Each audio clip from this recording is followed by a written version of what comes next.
Vamos tentar um vlog. Não faço ideia se tô focada, né? Quando que a gente sabe que tá focada? Raramente. A última vez que eu fiz um vlog, gente, eu botei o aparelho e agora eu tô cometendo esses erros na fala de flock. Tá saindo assim. Eu não precisava estar passando isso perto dos 30, tenho certeza. A última vez que eu fiz um vlog, eu tava também tomando café, porém em outra cozinha. Muita coisa mudou nessa vida. Tem um vídeo aqui no canal falando dessa mudança. Então, cafezinho. Ai, cafezinho é tudo. No vlog de hoje, a gente vai falar de uma frase, uma pergunta que ativa o arrepio no último fio do meu, você sabe, fiofó. Que é, e o Canadá, Tamara?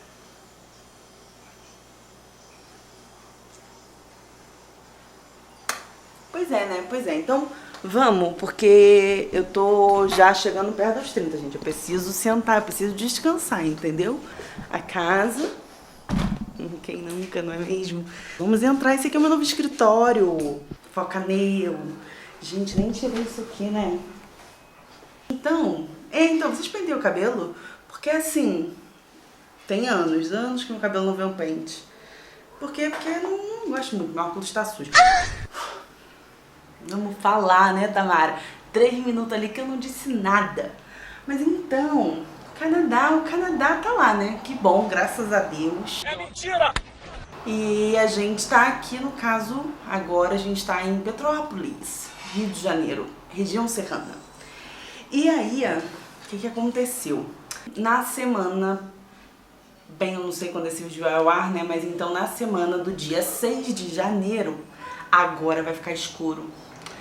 Ai, olha, pior que eu sei que não é o melhor momento pra gravar o vídeo, porém, é o momento que nós tem, entendeu? Agora vai aumentar o sol de novo e vai estourar. Ai, que legal, tá bem divertido isso aqui. Eu já tenho uma paciência, né? Deus já me deu isso que não me deu. Isso na edição depois vai ser terrível. Será que eu desisto? Não, vamos tentar. E aí, então, na semana do dia 6 de janeiro, o nosso perfil venceu. E o que acontece? Quando você coloca o perfil dentro lá do sistema, né, lá do Express Entry, você tem validade de 1 ano e o nosso perfil venceu. Esperava por isso? Não, né? Não. Ai, podia fazer aqui uma hippie. Amava isso! Isso aqui é o bagulho que prende minha cortina, mas eu amava usar umas coisinhas assim. Amava. Enfim.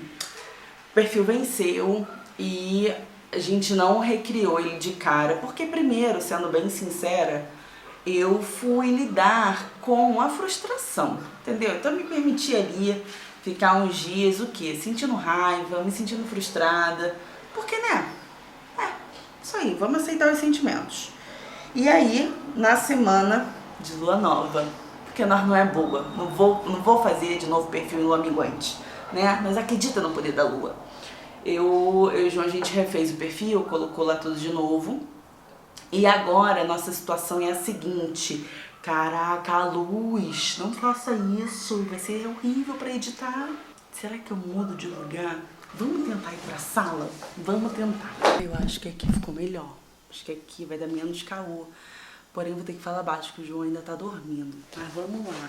O que aconteceu? Nosso perfil venceu. Eu peguei uns dias pra sentir sentimentos, né, densos. Então, a nossa situação agora é a seguinte: nós temos o perfil ativo, ele tem validade de 1 ano, porém, em junho, tanto eu quanto o João, a gente completa 30 anos, e isso vai tirar 5 pontos da gente. Então, na nossa cabeça, tá meio que um relógio gigante, né, de contagem regressiva. E, até onde eu sei, a gente tem que ser chamado em maio. Porque no momento que todos os nossos documentos entram lá no sistema, a gente ainda tem que ter 30 anos. Então a gente teria que ser chamado em maio para conseguir pegar todos os documentos, fazer os exames e aplicar antes dos 30. Então a gente tem essa contagem regressiva para perder 5 pontos. E agora a gente está num momento de conversar. Então eu e o João, meu parceiro, a gente está conversando sobre isso, entendendo qual é a motivação de cada um, qual é a motivação como casal, o que vale a pena. E agora temos algumas opções. Primeiro de tudo, óbvio que dá para emigrar depois dos 30. Eu, inclusive, sigo vários casais que imigraram quase com 40, 3 filhos, aquela coisa doida, e estão lá e estão, né, seguindo. Mas cada pessoa tem a sua realidade, então o parâmetro que eu estou usando é a minha, com as nossas limitações. E aí, agora a gente tem alguns planos. Vamos fazer a timeline do vencimento. Então, em maio, a gente perde 5 pontos. Em novembro, a gente perde a nota de inglês, porque já vai ter feito 2 anos da prova. Sim, aquelas 3 notas de CLB 10, que eu jamais achei que era possível, e foi. Vão vencer. Então, vamos aos cenários possíveis pra gente agora. Primeiro cenário, sou eu voltar a estudar pro IELTS, porque nisso, se eu conseguir aumentar a minha nota e ir para um CLB 9 em 2 categorias, então estarei apostando aí talvez no listening, no reading, ou no writing e no reading, não sei, eu conseguiria 5 pontos, ou seja, e a gente ia ficar no 0 a 0, ia dar mais um respiro ali no pool, até novembro, que de fato a gente perde a nota de inglês. Então o João teria que refazer a prova de inglês e voltar a estudar para isso. 2, a gente começar a estudar francês. Esse era um plano que a gente colocou em ação em outubro do ano passado. Porém, francês não é inglês, cada um tem as suas limitações e estava sendo muito... qual é a palavra? Estava sendo muito difícil para o João manter essa rotina de estudo. Então, por isso, a gente deu uma pausa no francês até compreender que passo a gente vai tomar. Por quê? Porque o francês hoje, ele é o melhor desenho pro plano, já que ele te dá a possibilidade de 50 pontos. Eu quero 50 pontos, tudo na minha vida. Mas, enfim, é a melhor possibilidade, mas como eu falei, né, cada pessoa tem a sua limitação. Terceiro plano é o college. O college hoje, ele não dá tantos pontos quanto o francês, sem contar que a gente teria que pagar o estudo como estudante internacional. E aí, tipo, é absurdamente caro pra gente, pra nossa realidade. E essa é uma opção que ela tá bem distante, porque quando a gente pensa que o francês, a gente, né, mantendo a nossa realidade aqui, estudando francês, a gente conseguiria mais pontos do que tendo college e tendo experiência de trabalho canadense, né, pensando financeiramente, isso dá diferença. Mas, ao mesmo tempo, ir de college, começar uma vida lá, né? A gente experimenta, a gente começa a fazer networking. Enfim, a gente começa a fazer contatos e isso, né, pode mudar também muito o jogo, sem contar que se a gente tiver experiência canadense, a gente pode também aplicar pelo processo do Canadian Experience. E é isso. Então, assim... E o Canadá, eu não sei. São 3 anos aí, né, desde que essa possibilidade apareceu na nossa vida, que foi numa conversa com um casal de amigos que também tá buscando imigrar. E o tempo tá passando e a gente tá falando aqui da nossa vida, né? Então a gente precisa realmente colocar a cabeça, a mente no lugar, porque já não somos as pessoas de 3 anos atrás. Muita coisa aconteceu na nossa vida, então por isso que a gente tem tomado agora um tempo, a gente tem conversado, tanto eu quanto o João, a gente tá levando isso pra terapia, pra entender, porque eu acho muito importante, antes de você ter o plano como casal, você entender, né, a tua motivação como pessoa para aquilo. Então a gente tá nesse momento, assim, que cada um tá mais em silêncio, porque às vezes, quando a gente vai fazer análise de cenários, de possibilidades, e a gente já começa a falar com o casal, a opinião de um pode sobrepor do outro, ou o outro guardar alguma coisa porque tá vendo que a outra pessoa tá muito empolgada. Então a gente tomou essa decisão, cada um tá analisando o seu porquê, a sua motivação pessoal, para depois a gente, né, juntos escrever e falar da motivação como casal. E, né, é isso, gente. Aqui é doido, porque aqui eu vejo muito mato, porém tem um ponto de ônibus, tem um lava-jato, mas os meninos do lava-jato eu gosto, porque eles têm uma playlist do Spotify, de pagodinho, música antiga, muito boa. E tem uma lanternagem, que eu não fazia ideia que lanternagem fazia tanto barulho, mas faz. E tudo bem. Ah, tá tudo bem, amo aqui essa natureza. E uma conversa que eu e o João a gente teve foi uma conversa sobre fracasso. Porque ele, né, quando a gente foi refazer o perfil e tudo, ele tava com essa sensação, né, que se a gente não conseguir o Canadá, isso vai ser o grande fracasso da vida dele. E a gente parou um pouco para conversar sobre isso. Primeiro, que as coisas dão um sentido que a gente dá para elas. Então, se a gente agora já começar a olhar isso como um fracasso, vai ser mesmo, né? Porque a gente vai dar esse rótulo. Segundo, que eu vejo que, né, eu não acho que é um fracasso, porque tem gente que nem se permite ir atrás. Já acha que é impossível. Eu mesma, toda vez que eu via uma matéria falando de Canadá, imigração, já acionava algo na minha cabeça assim, isso é impossível, esquece, isso é impossível, não dá, não rola. É muito caro, não é pro seu bico. E só quando a Tainá e o Vitor conversaram com a gente, ela chegou e falou, minha filha, é possível. Eu falei, o quê? Tô chocada. E aí eu fui buscar informação.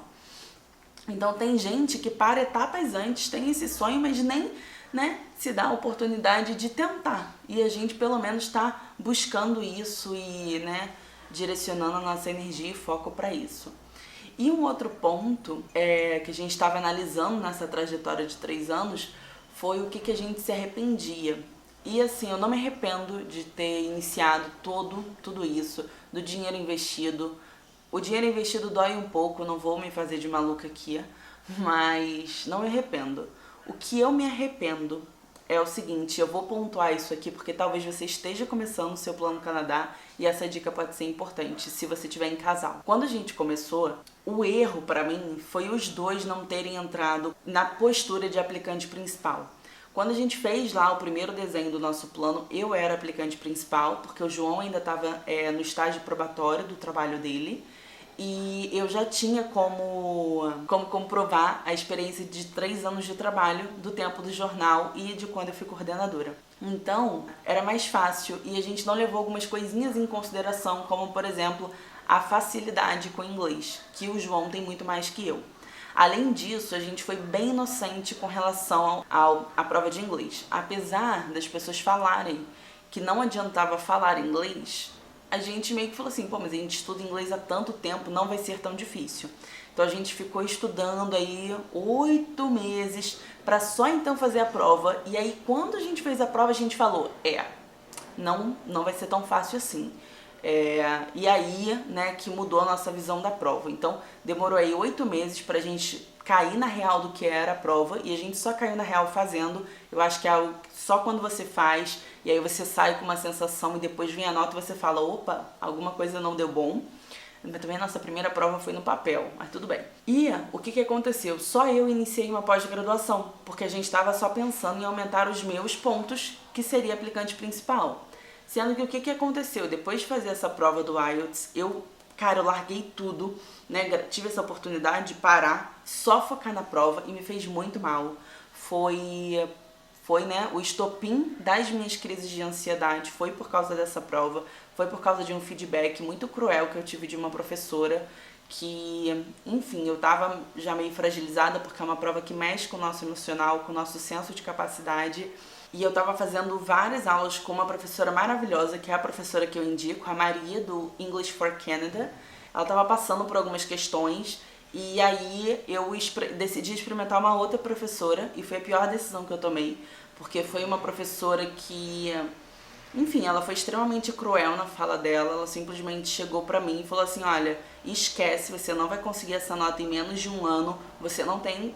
Ai, não gosto nem de lembrar, mas foi uma coisa muito ruim, me atingiu muito e depois disso eu não consegui mais estudar pra prova, foi muito ruim. E aí o que aconteceu? Então, 1 ano e meio depois, praticamente, foi quando o João viu que não dava, que eu não ia conseguir, que eu tava passando por muitas questões internas, eu tava muito ansiosa. Foi quando eu entrei na terapia e nisso o João assumiu, a gente trocou e o João assumiu a postura de aplicante principal. E aí o que aconteceu? Só então ele começou a fazer pós e estudar para o inglês. Então quando de fato a gente conseguiu a nota, o timing não foi bom, porque quando de fato a gente conseguiu a nota, e a nossa nota é uma nota boa, são 463 pontos que temos, sendo que a chamada está em torno de 469, 468, tá, entre aspas, tarde demais pra gente. Então, se você está iniciando seu Plano Canadá, a minha dica é coloque todas as opções em ação, sabe? Não fica só projetando, depois, se isso aqui não der certo, aí eu vou tentar tal coisa. Se você tiver a possibilidade, coloca, sabe, todos os carrinhos ali na linha de frente e vai levando. Bem, então é isso. Nesse momento eu até falei disso no Instagram, se você não me segue por lá, tá aqui o meu @. Eu tenho comentado um pouco sobre o Canadá. E, né, como o IELTS foi uma coisa que mexeu muito, teve um impacto emocional muito grande na minha vida, eu não sei se eu vou conseguir pegar para estudar de novo. Porque hoje eu preciso levar em consideração que eu tenho um negócio que eu quero fazer crescer e que só depende de mim. Então, se o IELTS mexer muito com o meu psicológico, com o meu emocional, isso vai afetar o meu trabalho. Então, é uma coisa que eu tô colocando na balança. Então, agora eu tô aqui em oração, pedindo clareza. Na verdade, eu tô pedindo muito discernimento, para também entender a hora de parar, se essa hora chegar. Porque eu não quero entrar numa postura da criança que faz birra. Então, agora eu quero porque eu quero e quero. Não, eu quero por causa disso e disso e disso. Eu quero realmente ter um porquê pra estar direcionando o foco da minha vida pra isso no momento. Então é isso. Eu espero que esse vídeo tenha ficado com foco. Se não ficou, eu vou ficar arrasado. Não sei o que eu vou fazer. Se você aí tá no Plano Canadá ou tem curiosidade de saber mais sobre isso, me diz aqui nos comentários que eu posso gravar alguns outros vídeos. Eu posso talvez gravar um vídeo com o João falando da nossa experiência no IELTS, já que ele conseguiu uma nota muito boa. E é isso. Então agora a gente vai abrir espaço, né, para a magia do invisível se manifestar e esperar. Vamos ver aí o que acontece em 4 meses. Acho que muita coisa pode acontecer. E agora é isso, né? Que o melhor e mais, como eu sempre digo, que o melhor e mais elevado se manifeste. Bem, espero que essa partilha possa ter somado de alguma forma, não sei. Leva daqui somente o que fez sentido pra você, tá bem? Um grande beijo e até o próximo vídeo. Tchau! Se não ficou focada, eu vou ficar puta.